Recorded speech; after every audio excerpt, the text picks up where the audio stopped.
What if the bravest thing you could say today is, I'm not okay? Before you scroll past this, pause for a second because this conversation might be the reminder someone needs right now. Welcome to A Thorn in Your Soul. In episode 4, Patrick Murray joins us to share a deeply personal story of grief, love, and hope after losing his sister to suicide. Together, we explore the pressure to appear okay, the quiet pain people often carry alone, and the healing that can begin when someone reaches out with compassion. If you've ever felt unseen, unheard, or unsure how to ask for help, this episode is an invitation to stay, listen, and remember that none of us are meant to carry our pain alone. Hello, Patrick. Hey, Dave. Thank you for joining us. Today we're going to talk about just the lack of compassion that we've had here, these days. It seems like people feel compassion is a weakness. So what are your thoughts on that? Well, I have some definite thoughts on that, and I'm one of the lucky few, Dave. Being a male, I was raised by a grandmother and a mother from a divorced family.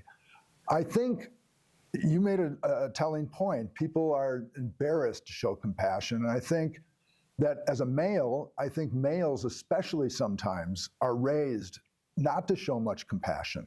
We don't cry, you keep it in, and I think that's a mistake. I think people in our world today, it should almost be as a badge of honor and to help somebody who might need your help. And I think a lot of times I find myself sometimes doing this when in your busy day-to-day, you might pass by a simple opportunity of just saying hi to somebody or acknowledging somebody when they say hi to you. We live in a complex world. We really do. Mm-hmm. And I really do think compassion is missing. And I think some parents don't teach very compassionate lifestyles to their children either. We live by example. And I think that we really should, even in schools, teach more moralistic values and caring about each other and putting yourself in somebody else's shoes. Mm-hmm. I think in this society, people who are individuals and don't need anybody seem to be the goal where people want to be able to feel like nobody can hurt them, right. And they isolate themselves, mm-hmm. And they learn not to reach out, and I think that's really bad. Well, and in that same breath too, or else they go on an app or they go on their phone and they're like, I'm feeling this way. Why am I feeling this way? Instead of the human interaction of actually going up to somebody that you might know as a friend and going, Dave, man, I'm really feeling rotten, and don't be embarrassed to tell your friend or a loved one. And then on that same hand, as a loved one,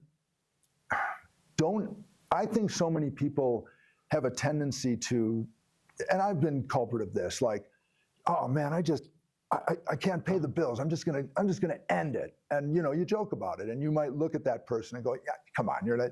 Sometimes those are reach outs for somebody to actually give some compassion to somebody, and actually sit down and go, what is it? And sometimes it doesn't even take not just sitting and talking, but just sitting by somebody and acknowledging that you care about their existence and their being. Yeah. I think we miss that in the world. Oh yeah.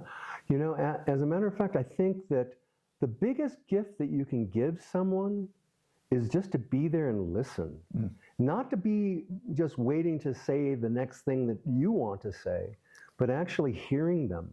Because they know when they know when they're being heard. And I know there was this one story that I'd like to share. And that is long ago when there used to be AOL, and you'd hear that dial tone, there was these chat rooms that they would have, and I was a Baptist deacon at the time, believe it or not, but I felt that I went into the Christian room just to see what was going on, and although many of the people were basically looking for a date, there was somebody in the background that was saying, I need help. And then every now and then she'd come back, I need help. So we went into a side room, and I found out that she was a very young woman that had gotten pregnant by a man that refuses to acknowledge that it was his child. And she had a family that despised her for getting pregnant and kicked her out of the house. So she was basically all alone trying to figure out what she was going to do. And she wanted to take her life. And I know when you seem to be in a position where you're all alone, it just seems like you feel like trash and you deserve to die. So I talked to her and I said, you know what? Just imagine this child that you're going to bring into the world. This is somebody that's going to love you with all their heart for the rest of their lives. And you're going to be so proud. And I remember she felt so much better. And, we talked about she could get resources and she could get through this. And it will be a miracle. Now, I don't know whatever happened to her, but I do know that back then, in those days, we used to have random acts of kindness where you do things and not expect anybody to even know who you were when you did them. And I think more and more, I think the numbers show that those people that are donating to nonprofits and these organizations that are helping has gone down, basically because they don't feel like they need to be part of that, to be part of helping the world become a better place. So yeah, what are your thoughts? Well, I think our world marginalizes a lot of people. Governments are starting to marginalize people. They're making assumptions based on people's race, creed, color, religion.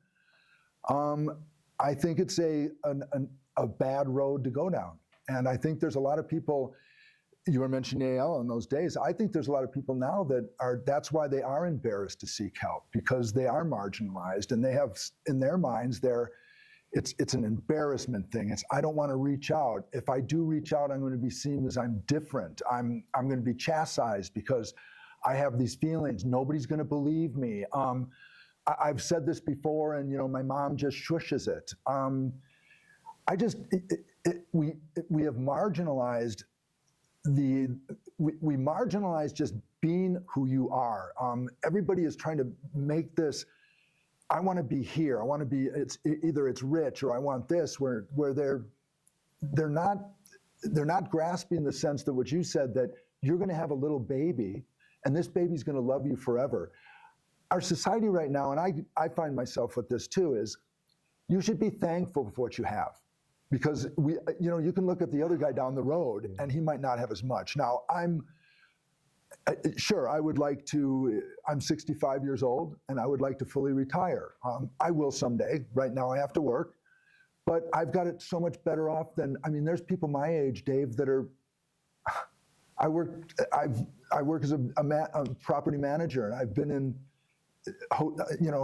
apartment buildings that people live that are my age and they're on assistance, and it just makes me pause. And I think we're in an unfeeling society, and I wish some of these things would change. Yeah. I don't want to. There's a lot of things that I think about, like why do senior citizens, or why there should be some things that, if we had a better structure of, like, I think some of the big things that cause a lot of stress are healthcare. That's a really big one. And I think if we had, and I'm not going to say government, but some kind of system where everybody could get medical care no matter what your economic status is, that would really cause, I think, a deduction in suicide. Oh, absolutely. And I think they should stop coming up with this rhetoric where they say affordable health care when people can't afford it. They can't afford it. I'm on, for an example, I just got on Medicare. My wife is on the exchange. The exchange is cheaper, but yet she's going to have to go on Medicare, even though Medicare is more expensive than the insurance they're trying to get rid of right now, Obamacare, the exchange. Yeah.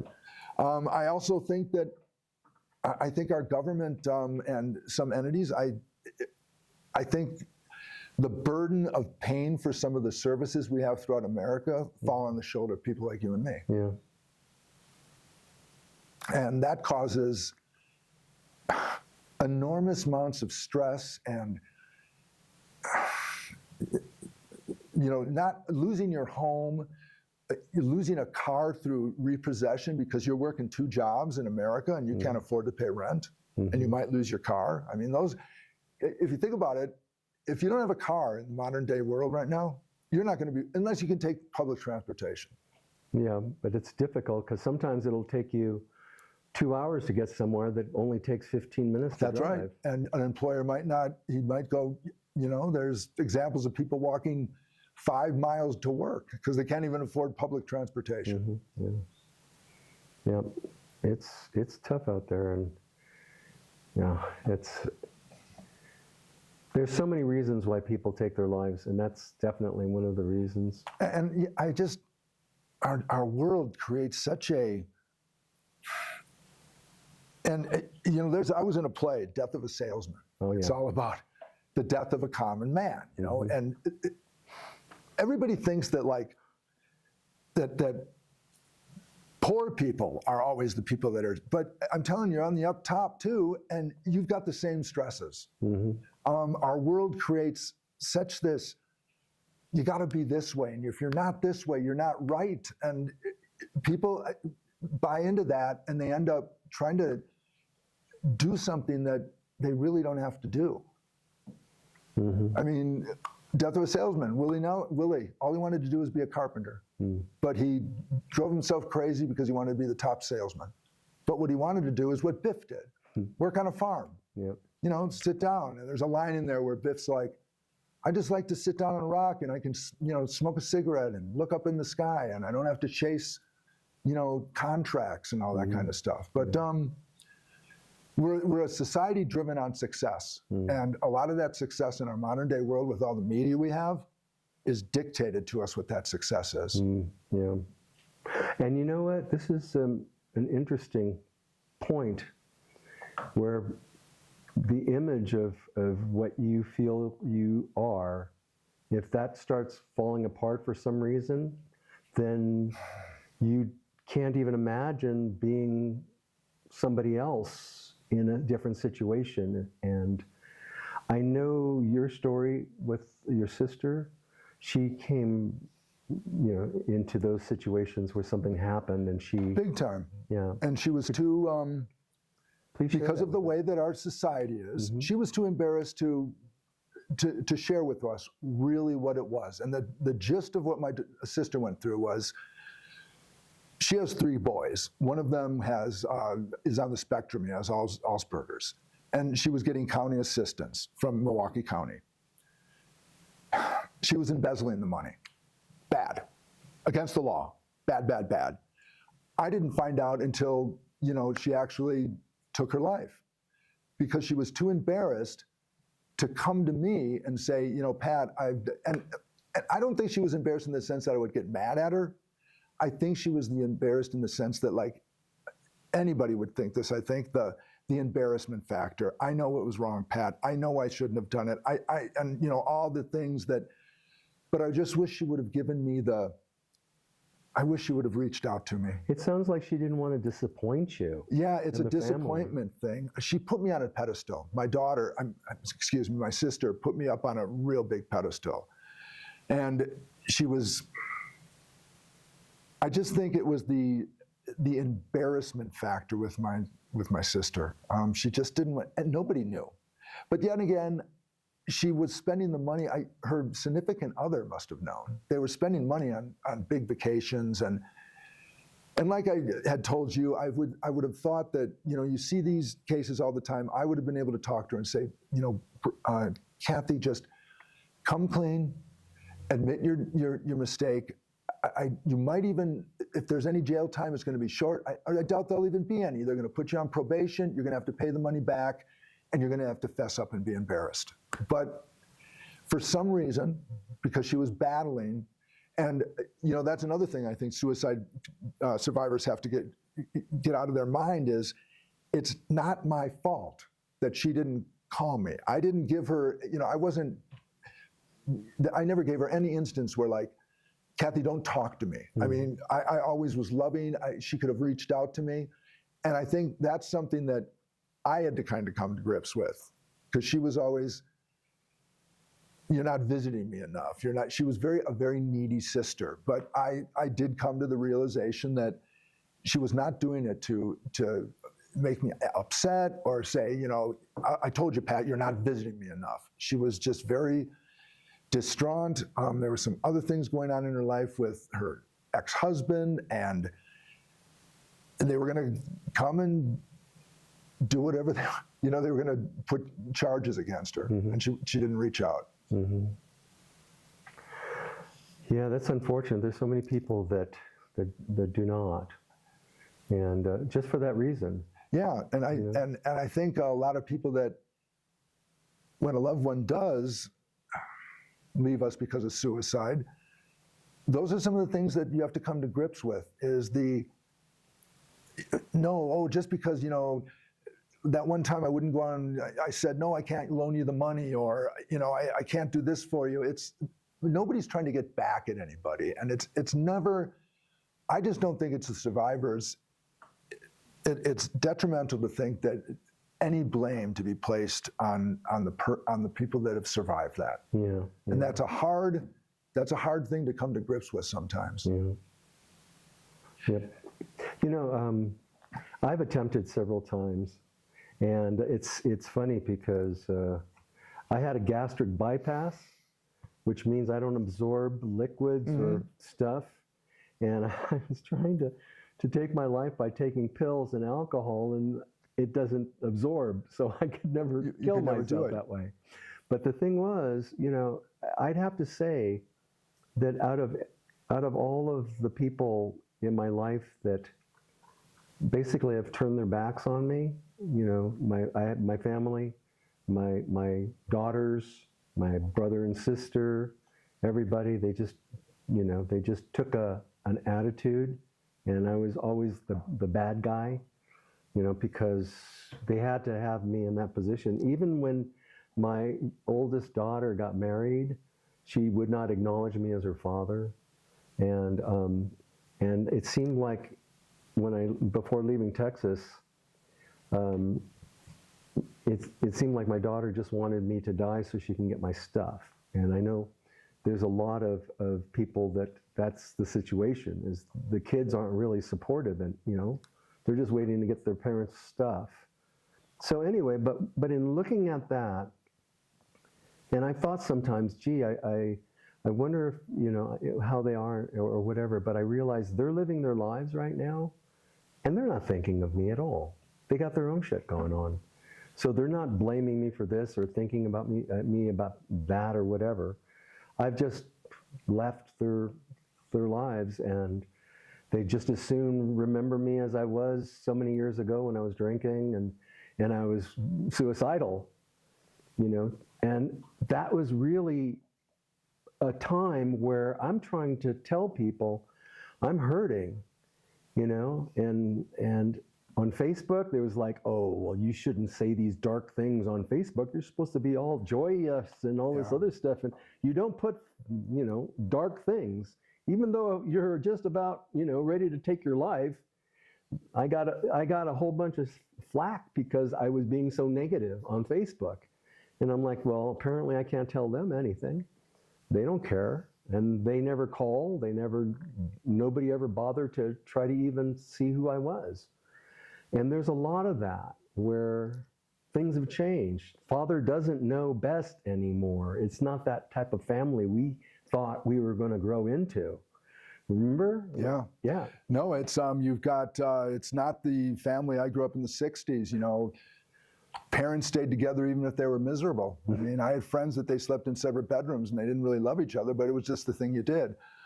Growing up during that time with a single mother and a grandmother, I'm telling you, my childhood was. I got teased a lot. There was a lot of uncomfortability. It was tough. But all in all, you know, I'm one of the lucky ones. I have a loving family. I could have reached out to my mother at any time, and I don't know if I would have. She had her own issues. She was a raging alcoholic. She was usually very drunk, but she loved her kids, and she wanted us to be in her life. I was just going to say I'm one of the lucky ones, and Kathy was too. At no instance did I poo-poo. And if she would have brought up the fact that she was going to commit suicide, I would have hopped on a plane. If it was one of those things like, hey, Pat, Kathy, I'll hop on a plane.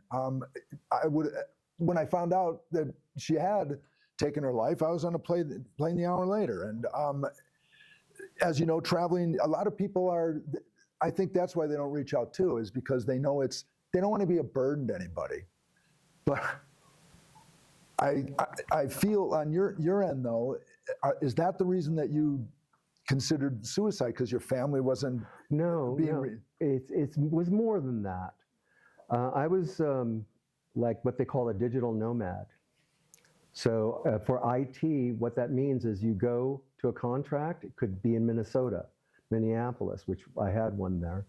The contract is for a year, so I'd make sure I had a residence there. And then after that, I'd have a contract in Florida, and I'd have a residence there. And so there was lots of times that I'd be married, but I'd only see them like 2 days on the weekend. So I had no relationship, not only with my wife, but I never had any time, because in some cases, I was working 24 hours. I was available for Europe and India and the Middle East, or like Japan and West and East Coast. So whenever I'd have to set, I have a meeting with these guys in India, and I was just owned by the company. So I had no real life. I was making a lot of money. They pay you a lot of money to live like that. But I had nobody. And, eventually what happened is I started having strokes. And I know during the time I was having strokes, people were saying, oh, he's an alcoholic. Look at him, he's slurring his words. I'm like, I just had a stroke. I didn't know I had a stroke, but I had strokes. And then, it was like, okay, well, more and more, they just kind of went further away. And then after a while, when it seemed like I was at the bottom, I was at the end of my ability to work because I'd had strokes. That was when everybody just seemed to act as though, well, Dave doesn't have stuff anymore, so we're not interested in him, or he's at the end of his rope. So it was like they were making fun of me, oh, look at what happened to him, and it was like, you don't know who I am, you never even tried to get to know who I am. And you know what? I wasn't around for them to know who I am. And it's a different life than when you are living in the same city, and you know the same people, and years go by, and you're basically the same. I really didn't have anybody. And so I had a stroke in Scottsdale, Arizona, and there was nobody to come see me. And I realized I've got to change my life. And that's when I came to Grand Junction, and that's when I built my own family that loved me. Yeah. So I think the family you create, those are the ones that mean more to you. Those are the ones that are there and check up on you. How you doing? And stuff like that. And sometimes they're not your real family. And I know you've been living here for quite a while, and you have quite an extended family here. I've got an we've lived here for about 3 years. The reason we moved to Grand Junction is I was working in Aspen, and I was having little mini strokes. I went to the doctor. I was, at that time, I was probably 60 years old. I'm pretty fit. I went to the doctor, and they thought I was having anxiety. So they said, your job's stressful. I went back home. I'm like, Joss, I'm going to quit my job. We're going to sell our place in Basalt, cash out, and we're going to move somewhere we can afford to live. Mm-hmm. So we were able to build a home here in Grand Junction. Wasn't built right away. We lived with my mother-in-law in Paonia for about a half a year. And unbeknownst to me, I would have these attacks, and I'd call the doctor, and they'd be like, oh no, you just need another anxiety pill. So finally, I'm at my mother-in-law's house. I just got done with a mountain bike ride. It comes on. It's like I pass out, boom, onto the cement, open up my eye, 17 stitches, deadened nerve. Finally, the doctor goes, let's put a heart monitor on you. They do. I had to have 2 surgeries in my heart. I had a pacemaker put in, and I had to have bradycardia surgery, meaning my heart, the pacemaker, what was happening to me is my heart was going down to like 105 beats, and then it would shoot up to like 250, and I was going to AFib, and they thought I was having anxiety attacks. So as soon as they found that out, I was behind the wheel twice. I passed out behind the wheel of a car, passed out, and I ended up one time up at Powderhorn skiing. I went into a snowbank, wake up, and it was like, no, this is serious. It was like God was watching me at that very moment. Because if I would have gone another 10 feet, I would have gone off one of those cliffs. And then when I went into the snowbank, there was like a post here that I could have hit. I didn't hit the post. I get out of my car, and a guy's coming up in a truck. He pulls over, he's got a chain, he gets me out, and I'm on my merry way. But the medical stuff. So I understand, people thought I was go see another therapist, meditate more, but it was actually a medical condition I was going through. Yeah, same with me.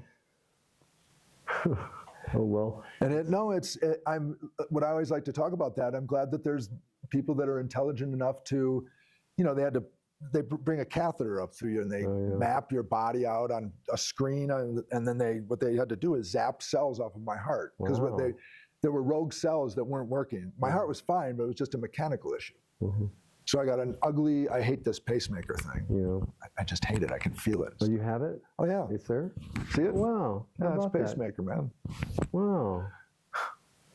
But it's keeping me alive. Yeah. No, the technology behind it, they can, do something like that. And I asked him too, I said, what is this thing made out of? And he showed me this picture. A guy got shot, and it hit his pacemaker, and it deflected the bullet. Oh. Yeah. Very cool. Anyway, before we record you playing. Okay, let's do it. Okay. You want to go? You want to go to do that? Okay. Yeah. The reason that this song really means so much is because when I was working on it, metaphorically, it's what somebody might be thinking, before they took their own life. I mean, how much they love everybody. And I personally think that when somebody is leaving us because of their mental disease or what's going on in their life, it's a hard decision. And it's a sad decision for them too. I bet my bottom dollar that if they could come to grips with what's ever going on in their lives, they would want to come to grips for it, but they're not. So I was working on this song. If you listen to the words, they're slowed down. It could be what somebody's kind of contemplating before they leave us. I'm no professional guitarist, but let me play this for you. It means a lot to me.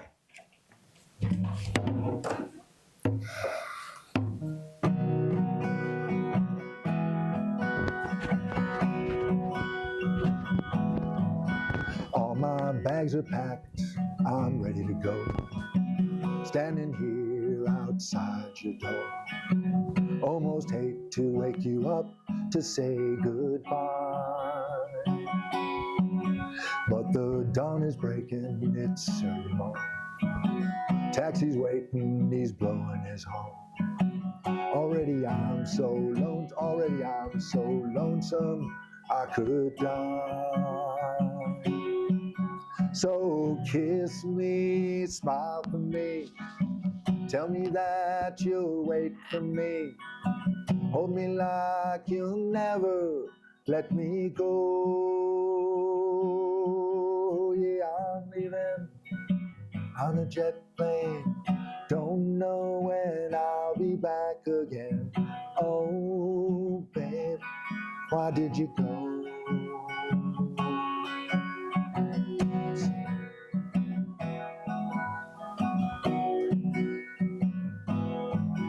There's so many times I let you down. So many times I fooled around. Tell you now, they don't mean a thing. Every place I go, I'll think of you. Every song I sing, I'll sing for you. When I come back, I'll have your wedding ring. So kiss me, smile for me.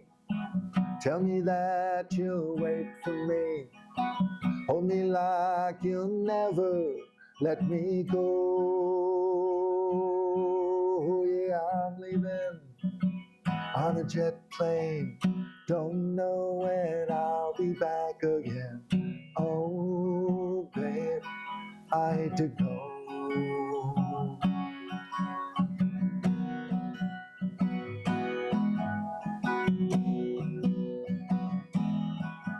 Now the time has come, I must leave you one more time. Let me kiss you, then close your eyes, and I'll be on my way. Dream about the days to come when I won't have to leave you alone. About the time when I won't have to say. So kiss me, smile for me. Tell me that you'll wait for me.